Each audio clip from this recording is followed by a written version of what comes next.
Bon, c'est parti. Hein. Alors Vanessa Chetan, quelle est votre spécialité dans le domaine de la Je parapsychologie? suis ce qu'on appelle une guérisseuse, parce que on peut dire magnétiseur, énergéticien, médium, mais moi je trouve guérisseuse, ça englobe tout. Ça suppose tous les autres points. D'accord. Et vous avez découvert ce don Découvert, on peut dire ça comme ça. Moi c'est venu à partir des événements assez particuliers, voire paranormaux. Parce qu'avant j'étais commerciale, jusqu'à l'âge de 35 ans à peu près. Et c'est plus des événements de vie très particuliers qui m'ont fait prendre conscience déjà de tout ce qui existait dans l'invisible. Moi j'étais cartésienne, je croyais en rien. Je suis fille de déportée, j'ai été élevée vraiment hors tradition, hors religion. Donc je croyais vraiment en rien. Et tout ce qu'on m'a fait, tout ce que j'ai vécu, on n'a fait que me montrer que des choses auxquelles j'aurais jamais pu croire.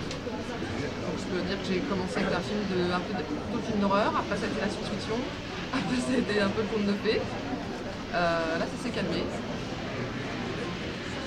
alors, est-ce que vous utilisez un pendule Oui. comme M. Marchevka? Ouais. J'utilise pour faire le taux vibratoire des gens, voir déjà je vois des maladies, je vois dans quel état ils sont, que ce soit au niveau de la vitalité ou au niveau énergétique. Mais aussi d'autres choses, ça comme tous les radiesthésistes, voir où ça bloque, où ça vient. Alors, vous utilisez aussi des tableaux, des graphiques? J'ai des échelles, oui, Des échelles. ça s'appelle des abacs. Des abacs, ah ouais, c'est un terme mathématique. Voilà. Mais pas que. Je peux utiliser le pendule aussi sur le corps des gens, poser juste des questions sans échec.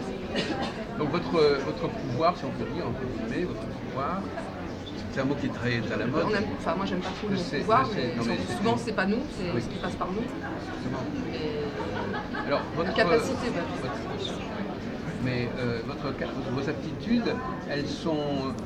Est-ce que ça passe par des flashs, par des intuitions, par des visions? Moi c'est variable. Ça peut m'arriver d'avoir un flash, mais c'est rare. J'en avais beaucoup à mes débuts. J'avais vraiment des visions avec des vrais films. C'est calmé. Ça s'est calmé. J'ai plus de la clairsentience. C'est Clair-conscience. non, clairsentience. Clair. Sentience. Sentience. Sentir. D'accord, excusez-moi, je ne connaissais pas cette expression. Donc par exemple, je vais parler avec une dame, puis elle m'explique à un moment de sa vie, puis je lui dis mais pourquoi vous avez fait un troisième enfant? Elle me dit mais je vous ai pas dit que j'avais des enfants, et encore moins trois.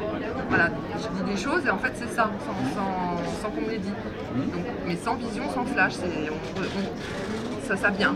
Ça vient. C'est comme si vous le saviez. Oui, c'est ça la Quelque clairsentience. chose que vous saviez alors que vous n'étiez pas censé le savoir. Voilà. Ou des fois on peut avoir un ressenti dans le ventre et on sait. Une fois j'ai eu un message d'un défunt, c'était pas vraiment une voix qui m'a dit dites à ma fille, voilà. J'ai senti dans mon ventre ce qu'il voulait me dire. Et j'ai répété à sa fille et j'ai dit un truc que je pouvais pas savoir et c'était ça. Voilà. Mais c'est pas systématique non plus. Et alors, est-ce que d'où viennent ces informations à votre avis, Madame Charles? Du champ, il y a un grand champ informationnel où Ah oui, on peut aller, on va capter on va sans. puiser ça quelque part. Oui, ça se fait inconsciemment. Une annale quelque part. Oui, quand on dit les annales akashiques, moi je peux pas dire que je suis allée dans les annales akashiques, mais en tout cas les infos on les a comme ça par rapport à une connexion, à un champ informationnel, ou alors il y a des guides etc. qui peuvent nous les envoyer aussi. C'est ça, vous êtes un peu un canal. Alors, donc il y a les guides, Voilà. il y a les maîtres et les anges, il y a tout un monde de faune comme ça. Ouais. Avec laquelle vous êtes connecté Oui. et qui sait des choses. Alors, et concernant, alors, je change de sujet, enfin, concernant l'avenir, est-ce que quelque part vous pouvez déborder sur l'avenir? Alors moi je dis toujours je suis pas une voyante. Non, mais Parce que médium, c'est pas forcément qu'on voit l'avenir des gens. Non, mais donc finalement, c'est pas votre sujet l'avenir ou bien quelque part. Non, moi c'est la guérison. Donc vous dites aux gens des choses que de toute façon elles savent déjà. Non, je peux avoir. Alors il y a un côté un accompagnement psychologique on va dire, qui est lié évidemment quand même à la spiritualité, mais il y a des tas de gens qui sont bloqués par leur peur, donc déjà de leur faire prendre conscience de leur peur. Donc c'est un côté psychologique en alliant la spiritualité aux explications. Et souvent, de toute façon quand ça doit leur parler, ça leur parle. Ceux à qui ça ne parle pas du tout ces choses-là, ils ne surtout pas chez moi. Non. Alors comment est-ce que vous êtes censé les faire progresser quelque part ou les faire se dégager de quelque chose? Oui, l'un ou l'autre. Il y en a, ça peut être un blocage dans leur vie et puis de comprendre certaines choses, ça va les aider à dépasser cet obstacle. Et puis sur un problème physique, bah là en général ils viennent pas pour nous raconter leur vie, ils veulent vraiment être guéris. Et alors, est-ce que vous allez tester comment ils ont évolué, comme Mme Marchevka qu'on a vu tout à l'heure, au début et Alors, après? Après le soin, oui, on voit tout de suite. Ça fait partie je refais toujours du l'énergie. protocole, Ouais, moi, je protocole. refais toujours l'énergie aussi après le soin. Donc, on voit que la personne, si elle était dans le rouge, elle va me remonter. Mais il faut savoir que ça va toujours rebaisser un petit peu, parce que Oui. nous, on envoie l'énergie, Et puis voilà, après, c'est ça. il va y avoir une assimilation dans Oui. les cellules, et puis ça va redescendre. C'est pour ça aussi qu'après les soins, on est bien étoupillé. 20 minutes après, on est glacé. Souvent, on a très froid après. Oui. Voilà, c'est l'énergie qui redescend. Donc, il y a ça. Donc vous transmettez votre énergie à la personne. Alors, je sais Ou pas elle si vous c'est pompe mon énergie. Ou alors elle vous pompe cette énergie. Non, moi, apparemment, ça me pompe pas vraiment. Ça me dynamise. Ah, plutôt les gens qui vont vous rencontrer. Non, c'est-à-dire que quand je suis en soins, ça me fatigue pas, moi. Non. Je suis en forme. C'est bien. Bon, après, sur certaines sortes de soins, comme la magie noire, par exemple, ça fatigue. Ça, c'est fatigant et polluant. Mais Parce sinon, que, sur des soins traditionnels... Parce que vous avez parfois affaire à ce que vous venez de dire, la magie noire. Ouais, ah bah oui. Des gens qui sont atteints par cela, Ouais. oui, qui sont victimes de cela. Donc, il y a différentes forces dans ce truc-là. Ça, c'est un peu le rôle des énergéticiens. Ça fait un peu une partie de leur. Oui, mais tous les énergéticiens ne traitent pas la magie noire. Là, en ce moment, j'ai pas envie du tout de traiter, par Non. exemple. Parce que j'ai eu des expériences, j'ai dû me reposer après. Donc, en fait, on est tous en apprentissage quand on a des chemins comme ça. Donc, avant, j'en avais comme ça épisodiquement. D'un coup, j'en ai eu plein. Des gens qui venaient nulle part, c'était même pas du bouche à oreille. Voilà. C'est comme si on me montrait des choses. Oui. J'ai compris que c'était vraiment dangereux parce que j'avais pas peur en fait. Bon, même s'il faut évacuer nos peurs, là, je pense quand même qu'il faut faire très attention avec ces forces-là. Donc je pense que je vais sûrement en refaire, mais pas tout de suite. Ça va venir. Oui, j'imagine, Voilà. effectivement. Oui, Mais ça, des possessions, ça aussi j'en ai eu. Alors moi je suis pas encore au stade de l'exorcisme, mais il paraît que dans le futur c'est ce que je ferai. Vous êtes sur la voie.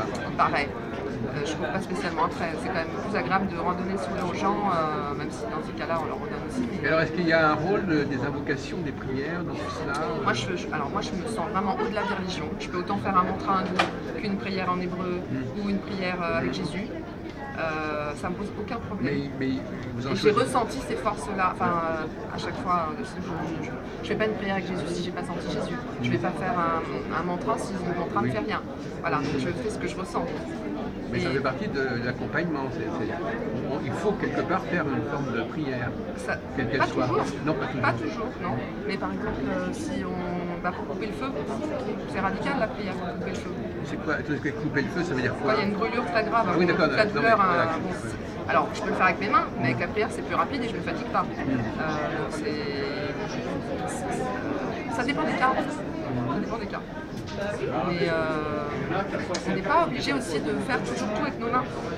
Moi, je peux juste faire dans ma tête. Je peux m'allonger, me coucher et faire un soin juste en pensant à la personne, ou en visualisation, ou avec l'énergie du cœur. Seulement pour une personne qui va venir en soin, si je fais rien et que je lui dis, vous inquiétez pas, j'envoie avec le cœur, les gens ne sont pas encore assez ouverts pour comprendre que ça peut travailler. C'est exactement de la même façon si je mettais les mains.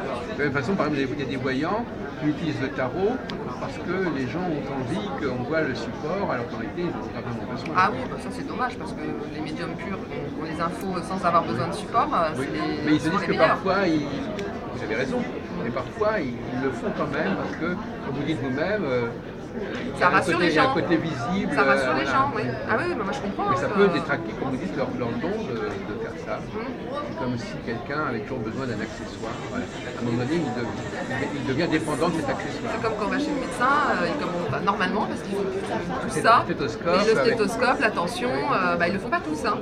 Oui. Alors que ça normalement, ils devraient le faire systématiquement. Ça fait penser, effectivement, la tension, c'est un peu comme. Exactement. comme On voit où prendre- on en est la personne. Oui. Ça, Si c'est elle est dans la bonne obligatoire, voie, hein. voilà. Oui. Donc, Après, au niveau ressenti, ça je peux ressentir d'autres choses qui ne sont pas liées à son énergie. Juste des gens qui sont plombés, je le sens tout de suite. S'ils ont des âmes sur eux, je le sens. alors, est-ce que vous me posez la question, parce que moi, vous savez, moi je suis dans le temps, moi je travaille sur le cycle, tout ça. Est-ce que par exemple, les gens dépendent pas de certains cycles, de certaines phases, je sais pas. La vie est une roue, donc Oui. il y a toujours des cycles. Ça, Donc, dans ça toutes peut les être- civilisations, ils en parlent, mais Donc ça peut être normal qu'à un moment donné, il soit plus ou moins. oui, bah oui. Il y a ce qui est normal et ce qui n'est pas normal. Alors effectivement, vous pouvez dire Qu'est-ce que la normalité déjà? Moi qui étais cartésienne avant, je croyais que la vie normale c'était ce que je faisais. Aujourd'hui, moi, voir des ovnis ou des choses comme ça, c'est normal. oui. On m'aurait dit ça il y a 15 ans. Non, mais je parlais de la normalité par rapport à une personne dans son processus. À un moment donné, la période lui est plus ou moins propice. Il y a plus ou moins des gens, favorable. oui d'accord, mais les gens qui viennent nous voir, c'est souvent parce que malheureusement, ça tourne pas beaucoup. Ils ont toujours dans la même période. Donc là, c'est qu'il y a un problème. On a tous des hauts et des bas, des périodes face, moins face, mais si c'est tout le temps bloqué ou tout Ah le oui. temps dans la souffrance, Oui. ou machin, c'est qu'il y a autre chose. Oui. Donc là, c'est là où on peut intervenir. Que la personne elle puisse identifier le problème et retrouver son pouvoir. D'accord. Non, mais c'est pas toujours facile de distinguer ce qui est normal et ce qui n'est pas normal, parce que ça dépend des connaissances qu'on a. Ouais, mais je Vous avez pense qu'on le certaines sent au connaissances. fond de soi. Même des gens cartésiens, je pense qu'à un moment on se dit c'est pas normal ce que je vis. Moi ça a commencé comme ça, hein, et j'étais très cartésienne et je me disais mais il y a un truc qui tourne pas rond, c'est pas cohérent. Oui. Et c'est là que j'ai commencé à me dire mais on dirait que c'est comme dans les films, on dirait qu'on m'achetait un sort. J'ai commencé à me dire des trucs comme ça alors j'y croyais pas du tout. Je Donc voulais on sent. une dernière question un peu subsidiaire. Vous êtes une femme.